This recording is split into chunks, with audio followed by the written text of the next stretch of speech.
Hello, everybody. I'm Barry Lenson. I'm with Classical Archives, and I have to say that I am absolutely and completely thrilled today to have the opportunity to welcome Rinde Eckert to our blog, our podcast, whatever this format we want to call this is. It's just a thrill. Rinde, it's if I sat here and began to read everything that Rinde has done or enumerate the awards he's won and his various accomplishments, we wouldn't have time to talk about much of anything else. So I'm not gonna do that. Let me just say that Rinde is one of the most active and most respected dramatic kind of performance artist and composer and dramaturg and just a lot of other things that you'd ever want to meet. I mean, if Rinde will write a ballad or a love song that will have people wiping their eyes and weeping, he will write a performance piece or a play that has people questioning everything they ever believed or big cultural norms, belief systems, and he can do just about everything in between. Just an amazing guy, but he also is really a heck of a nice guy. He's not one of these very accomplished people who's become very full of himself or jerky about it all. He's just you could sit down and talk with him over a glass of soda, just like he's your best friend, which I think after we talk to him, you'll feel as though he just might be your best friend. But in any case, I think I'll just jump into it. And start by, who is it? You said you put your foot in the river and you are where you are. So let's ask Rinde about what you're up to currently, what your current projects are. There are number one. It's great talking to you, Barry. It's you're an old friend, and that's so comfortable to be here with you. Yeah, I just finished a little workshop at Two River Theater on a piece I'm writing based on Mark Twain and Huckleberry Finn, which they, I think, are considering slating for the 22-23 season at Two River Theater. That will involve music. I'm calling it a play with music, more like the way Shakespeare uses song, not musical theater uses song. And I had done previously, I had done a version of Pericles, Shakespeare's Pericles for Two River, that worked in much the same way with an onstage band. This one won't have that. But in any case, I just finished the workshop on that. I'm working with a songwriter named Jeremy Schoenfeld on an upcoming kind of concert theater piece based on his songwriting. I just heard from the Kronos Quartet that they have commissioned Jonathan Berger to write an 18-minute version of our full-length one-man opera Meli, which I performed with them at all over the place. And so they want to do that at the San Francisco Jazz Festival in the spring. And the San Diego Opera has scheduled Aging Magician for, I think it's either May or I think May of next year. So this was the opera that I was going to do. It's by music by Paolo Prestini. I did the libretto, and it's a solo opera with a chorus of young people. I was on the point of doing it at San Diego Opera in March of the COVID year when I arrived in the morning at San Diego, and in the afternoon they canceled everything for the remainder of the year. So I had to fly right back to after that. So luckily they want to do it. They want to do it in 22. So I'll do that, and then let's see. And I'm taking piano lessons. That's it. And you have a new piano. I have a new piano, yeah, which is an amazing thing. Just I finally felt like I was good enough to deserve a better piano. Well, that's terrific. Let me just loop back for a half step backwards. Now, Two River Theater is where? Just so. Oh, that's in Red Bank, New Jersey. Okay. Lovely little theater in Red Bank, which I enjoy Red Bank itself. It's a really nice town. Yeah. And, a great theater. It's been around for a long time and has done beautiful work. So I'm happy to be associated with them. Great. And what's the Mark Twain piece? Can you explain the shape? Yeah, it's you know, I typically start, or they had asked me, since I had done a piece based on Moby Dick called "And God Created Great Whales," and John Diaz, who runs the place currently, loves that piece or loved that piece, and he thought that since I'd already worked with one American classic, it might be interesting for me to work with another, and he would be interested if I would tackle Twain and Huckleberry Finn, the other kind of iconic American literary classic. So I started, of course, reading everything of Twain's. So now there's very few things I haven't read at this point. Mhm. And so then it remains, how do you get into it? How do you move into a character like Twain? And that's a difficult one to figure out a point of view. Huckleberry Finn is a problematic work, obviously, because of the racism that he was highlighting in it, in his and the kinds of tropes that were part of when he wrote it he started it in 1875. And so it was a very different America at that point.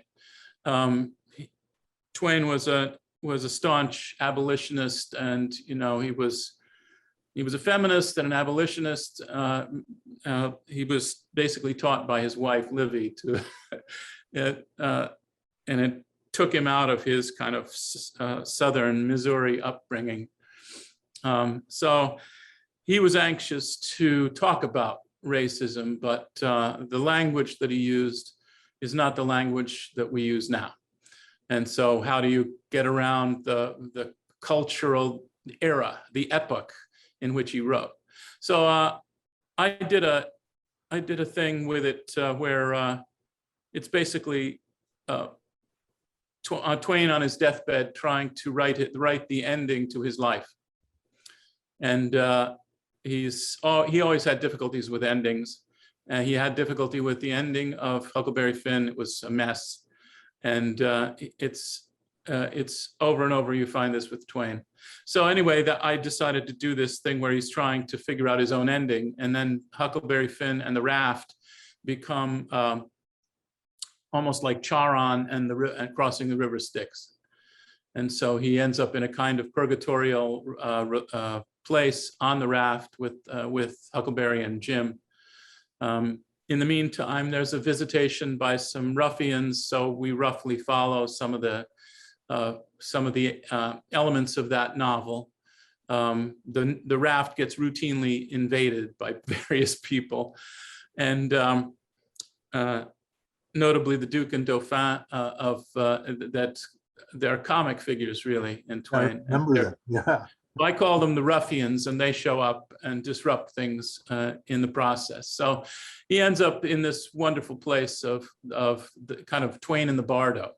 So that's how I ended up working with it. Terrific. So that's fascinating. So you've taken various components of Huckleberry Finn and Tom Sawyer and kind of reconfigured them, it sounds like. So how do you, I remember years ago, you and I met in Portsmouth, New Hampshire, and sat and had a libation looking at the water. And at that point, you were thinking of doing a piece about Reinhold Niebuhr. Am I saying Yeah, that right? yeah, that I finished, called Horizon. Won a Lucille Lortel Award in New York, actually. And so it was called Horizon. And in that one, I ended up doing I didn't use Reinhold Niebuhr, I called him Reinhard Poole, but I had him working on the last lecture to his at his seminary, where he's being fired essentially for radical biblical exegesis, basically. And so the time frame of the piece was basically late night to the following morning when he has to go to class with his lecture in hand. So we watch him essentially working on his lecture, occasionally falling asleep and dreaming, and elements of his life come in. His wife calls to him on a routine basis to get him to stop. And so we have this kind of movement of his mind over the course of that night. And in the process, he outlines his kind of perspective, his Christian perspective. So, and it was very Niebuhr-esque, of course. I fell in love with Niebuhr. In fact, he kept talking to me for another year and a half. I would, have my coffee in the morning, and he'd raise his hand and want to, say, excuse me, I need to keep talking here. I want to talk to you about vanity, or so I'd write a little essay on vanity in the mind of, as I conceived it, of Reinhold Niebuhr. So is this that kind of arc of activity? Is that in some ways replicated across your different projects, or are no two projects the same, or how? What kind of there are ways I approach it, especially if I'm going to be at the center of it. There's an understanding that there's a problem being at the center of your own work. If the audience is aware that you are the author of the piece, that there is a kind of meta-theatrical assumption, I think, that you have to bear in mind that, and I often have my characters actually working on something, actually writing something. So I share that with them. So they're in the process of creation, just as I am in the process of creation. So And God Created Great Whales, the main character is working on an opera about Moby Dick. I'm working on a piece based on Moby Dick. Mark Twain is working on trying to work out the ending of his life, write the ending of his life. I'm trying to write the ending of his life, so that's a common factor, I think. In some cases, that was so. And so in the case of Horizon, Reinhold Niebuhr, my Reinhold Niebuhr character, Reinhard Poole, is trying to write his lectures for the following day. And so we have this idea of creative process being embedded in it. One case where that was different was my Orpheus X, which I did at American Repertory Theater. And in that case, it's the inability to actually embrace, in that case, my Orpheus actually walks through a door to a different kind of world that he can now only imagine, and he lacks the technical skills to live there. So it's this wonderful, it was a notion of a very pedestrian sensibility suddenly being confronted with a new language that he sees would take him to some extraordinary place, but he lacks the skill to use the language. And so he walks in knowing that he can't go back to the kind of pedestrian world that he was in, but he doesn't have the capacity to enter the new world. He doesn't have the talent to enter the new world. And I thought that was a really interesting place to put Orpheus, with one foot in one world and one foot in another world and unable to live in either one. which is his dilemma ultimately in the myth. Sure. He can't be without her, and he can't be with her, and he's no longer the poet that he was. He no longer has the same access to things that he had, and he's frustrated, and he can't produce, and then is therefore torn apart by the Maenads. So it's, and ends up being a headless voice in a cave. A head in a cave rather than disembodied and lost. So it was a really interesting thing. So that in that case, it's the inability to kind of actually write, to be able to create. So yeah, but it's all around that notion of creation, and I think it's largely because I'm at the center of the work. And when I'm not at the center, I'm often asked, in fact, to perform in works that I write. And ART made it a part of my contract. They wouldn't sign unless I agreed that I would be performing in the work. So when I get the opportunity, I can write for other characters. I just wrote an opera with Steve Mackey, a one-act opera, which was done this spring at Opera Theater St. Louis, called Moon Tea. And that was a 25-minute one act about a comedy. And it was fun. It was really fun not to have to be at the center of the work. And in that case, there was no element of kind of creative process. It was really no meta theatrical conceit. Wow. To ask a question that pertains to this, but is not the same question. I mean, how when you look back at your career, how did you get to where you are in terms of what you do? Because I know Yeah. I go back quite a long way, and I know I remember you when you were a kid. When I was a callow, wet behind the ears idiot. Barry knows me never an idiot. when I couldn't even spell idiot. It was just I was not prepossessing, anyway. So yeah, how did I get here? Totally accidental, and I just fell into things. I was on the point. I was struggling to be a singer, and I didn't have the right vocal quality for opera. I wasn't ever going to be a leading performer in that. And I started becoming a kind of compromario, and that proved to be. I just bridled at that at a certain point. I just felt like I wanted to do more, and I couldn't figure out how to do that within the kind of traditional opera. And I had an audition. I then had an audition for Most Happy Fella when Giorgio Tozzi was doing that on Broadway. And I came like this close to getting this pivotal role in it. But I didn't get there, but they wanted me to be encouraged. And so they had somebody actually call me up, which was very unusual.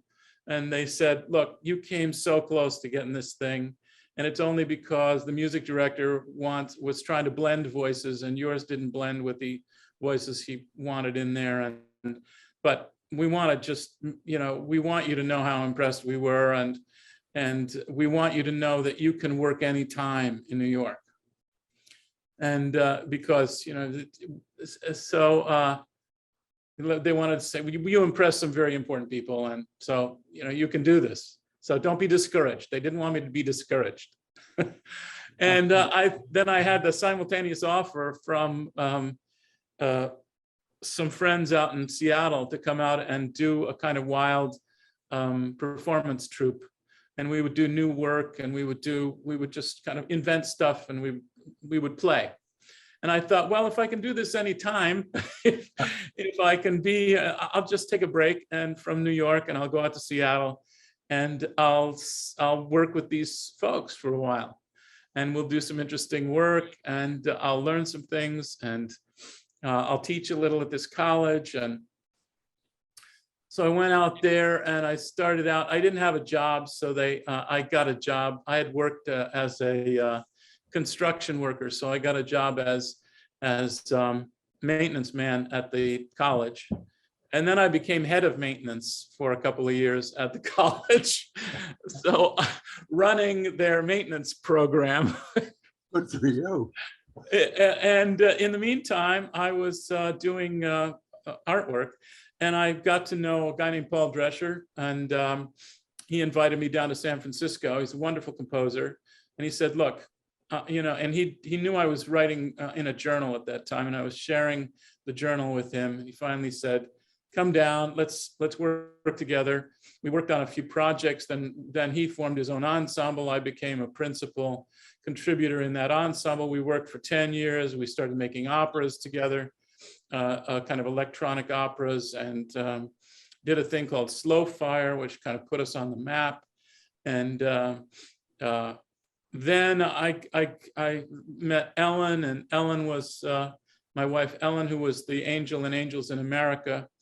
And I had been working in San Francisco, just falling into whatever. I did one thing and somebody would ask me to do another.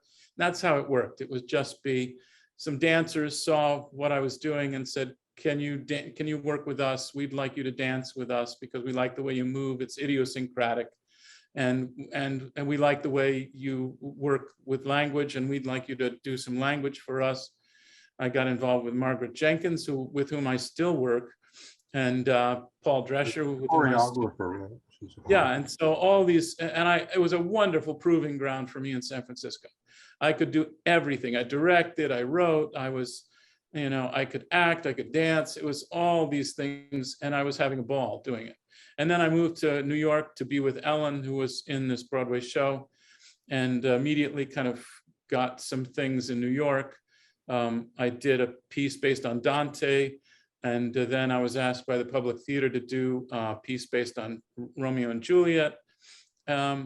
I just got kind of involved in the theater scene in New York, and just one thing after another. And that led to where I am today. So you said that magic open sesame word, which is Ellen. So tell us more about Ellen. I mean, I know Ellen because I know you. Well, Ellen Mclaughlin is one of the great playwrights of our age. And it just so happens that she's my wife now of 27 years. And we've been together over 30. We got together in San Francisco over coffee, and one thing led to another.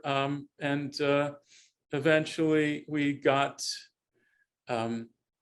married because we just felt like, when we started off, she was in New York, and well, we had 1 year kind of together in San Francisco, and then she went off to do Angels in America and on Broadway, and we were apart and seeing each other only occasionally. And we at the end of that year of her first year on Broadway, we just took stock and said, this is going to be the way things are for you and I. So is this working? Because we're going to be apart a lot. We're going to be sometimes months apart, and because I'm going to be traveling to do my work, you're going to be traveling to do your work. So is this viable? And we both agreed, yeah, this is working really well. And so we would be gone. We would be away from each other for a good 6 months out of the year. Of course, then COVID changed all that, and we were together all the time. And it proved to be we're good together. We're good apart. We're good. That's great. Anyway, she's brilliant, and I love her, and she's amazing, and it's been an amazing marriage. I'm so blessed. So I can't believe my luck. but I've worked at it as well. She's made me so much smarter, wiser. So yeah. She had a lot to work with. You know? I'm sorry. Sorry, but She had a lot of work to do, you mean? Now I was persistent. I may not be terribly bright, but I persevere. Right. Yeah. Right. Now she is teaching playwriting at Barnard. Is that right? Also, Yeah, she's taught playwriting at Barnard for one semester a year for 25 years now, I think. And you're teaching as well now? No, I taught for a little at Princeton. I had a little 7-year stint at Princeton, which was fun. I enjoyed myself. And then I've done some things. I had a wonderful session residency at Emerson College in Boston. And I've taught various workshops, residencies at University of California, Davis. And I did a short residency at Juilliard. So I've taught off and on. So, but not at the moment. I'm not teaching at the moment. Okay. There's something I wanted to ask you about. I'm not sure if anybody has ever interviewed you or asked you about this before, but I know that your parents were both important singers. Have you ever been interviewed about them? Because not really. They, it's one of those things where, yeah, it was a feature of my growing up, very important. I saw my first opera when I was 5, and my father was playing Rudolfo in La Bohème, and my mother was playing Micaela. No, well, my mother was playing Musetta in that. I also saw her playing Micaela to his Don Jose. Wow. At one point. So they were both opera singers. I was a little opera brat where I would go to rehearsals often simply because they didn't want to pay for a babysitter. So I had to keep my mouth shut, and my sister and I would run around and we would play and wherever we were trying to amuse ourselves, but we would watch rehearsals too. And then I was in my first opera when I was 7. I walked backstage to say hi to my father at intermission, and the director, Tony Amato, who was very well known in New York. Yeah. And Tony Amato came up to me and said, he just looked at me, and there was no question. He just turned to his stage manager and said, "Get him a beret and a scarf." And he just leaned down. He said, "You're going on in the second act. We're short of kids. Tony will tell you, and Tony Jr. will tell you what to do." So his son. His son took me in hand, and before we knew it, we're being herded on stage. It was amazing. And I never felt it felt so warm there. And these hoop skirts, women in hoop skirts going around me, and Tony was dragging me around the stage, whispering to me what we do now, run over there, get this toy, bring this back, run over here. Now we fight. So we would, and if I wasn't hooked on theater by then, I never felt so safe in my life. I felt like I belonged. And so I think that's one of the quintessential experiences of my young life, was that moment of just being dragged on stage in the second act of La Bohème and feeling like I'm home. Yeah. I'm home. Well, what a fabulous story. Yeah. I once interviewed Tony Amato for a New York publication I was writing for. And I know he liked the story so much that he had it blown up into a poster and hung it on the wall of the lobby of his theater. Lovely man, but every now and then my phone would ring and somebody would say, I went to something at Amato a couple weeks ago, and a story of yours. Did you know there's a story of yours on the wall? And I said, yeah, I do actually. He's a really nice man. Yeah, he was so important to so many young singers, to my father, of course, as well. And so it was, and my mother. My father ended up teaching for years at the University of Iowa. Mm-hmm. My mother ended up teaching at Cornell College in Iowa. And Yeah, it was a rich way to grow up. Yeah, that's wonderful. So I had opera in my blood, it was just, I'm somewhat of a renegade, but it's still in there. Yeah, yeah. Well, that's fabulous, fabulous story. You went to University of Iowa undergraduate, right? I did an undergraduate degree there. It was a really good music school, I have to say. That's terrific. So I said I was going to ask you that last question, which I wasn't sure if anybody had asked you before. So as we kind of begin to wind down, I think I want to ask you another question, which maybe nobody has asked you before. I guess I'm being presumptuous, but it was kind of what's next as you see this? I mean, we talked about the arc of your career up to this point. What do you think is gonna happen next? Or do you that's always, I mean, I try and stay open to all possibilities. I've done everying that can be done, I think, in this. I've written librettos, I've written whole operas myself with the music and the libretto. I've written plays and performed in them and not performed in them, and I've worked with jazz ensembles, I've worked with classical ensembles. I even debuted with the New York Philharmonic at one point. So I've had a really incredible career, and you won a Grammy too. I won a Grammy, yes, with Steve Mackey and Eighth Blackbird for Lonely Motel. And there was a piece I did the words for, and Steve Mackey did the music for. And so that was a lovely experience. And I really enjoyed Mili with Kronos, and I had a ball singing with it was Dreamhouse that I sang with New York Phil. And it was really fun.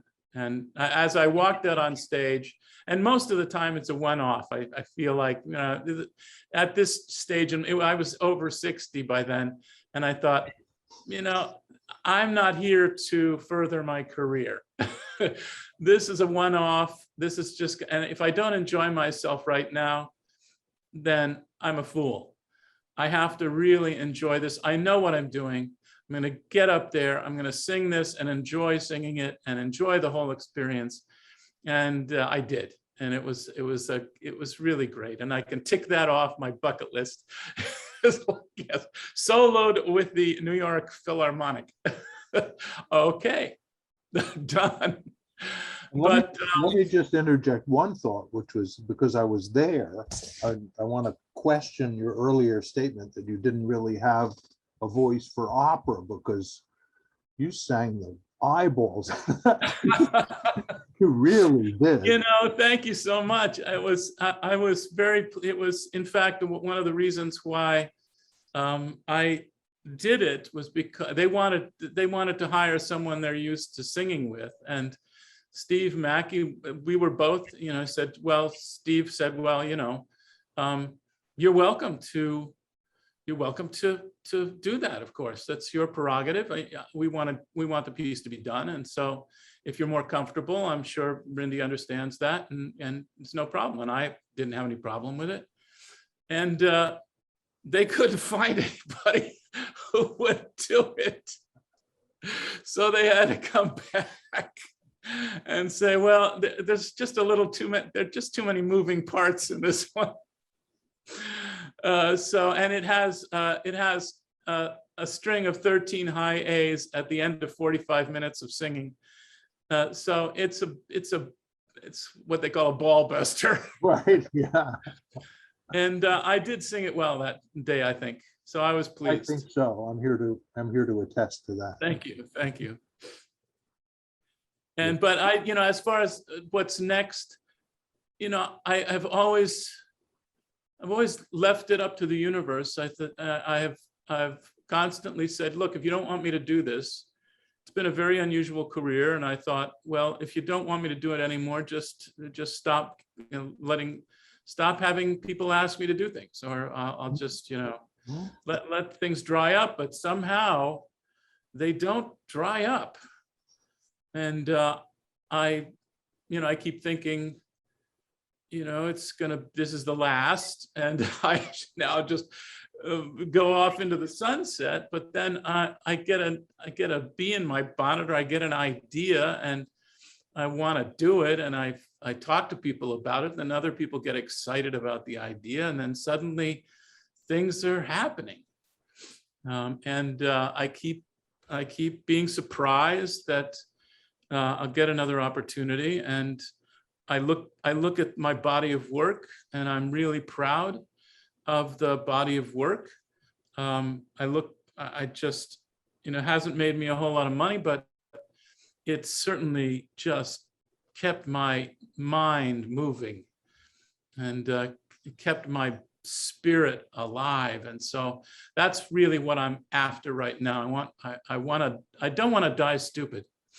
So that's my major thing right now, is I want to be engaged until the last second that I have on this planet, and engaged in, and then after that, if there is something after that, I want to be there and engaged. I like being in the room. I like playing with others.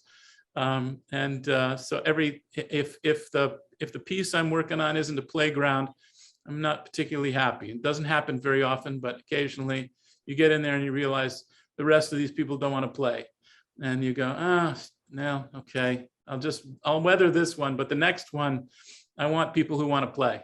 Right. Yeah. Good. Yeah. And also, I mean, speaking of the great beyond, I mean, you've left a body of like videos and work behind for people to. Yeah, well, thank goodness I was, my work kind of fell in between the cracks. And so I didn't have a lot of constraints on taping myself. Because, a lot of my wife, Ellen, she did all the stuff she did was equity. She has absolutely no record of all the stuff she did. That because equity just decided that people shouldn't have those things because potentially you could profit from somebody else's work. And luckily in my world, they just didn't care. There wasn't enough money to shake a stick at, so they didn't really care, and nobody was going to get exploited because there was no money to be made. Right. So all it could do is benefit you, because if somebody likes your work, then they hire you. So nobody had a problem with my using their designs, because they would then, they might get a job out of it. So I have all this footage that Ellen doesn't have, which is a shame. Yeah, absolutely. But yeah, it's nice to look back and to go, oh yeah, you want to see something from 30 years ago? I've got it in a grainy VHS tape. And so yeah, that's a lovely thing, to be able to look back at a body of work and feel like, I still look at this and I go, I like this piece still, and you may not like it, but it doesn't make any, I like this painting. And so it's part of my work, and you may see it as, well, early work that I don't like, but I couldn't care at this point. I look back on it and yeah, that was okay. Yeah. Well, that's a wonderful, wonderful place to arrive at, and not a lot of people do. No, and that's that is just and that I feel lucky to have had the opportunities I've had, and for the institutions that have taken a shot, given me a chance, and I like to think that most of the time it worked out. Yeah, well, that's wonderful.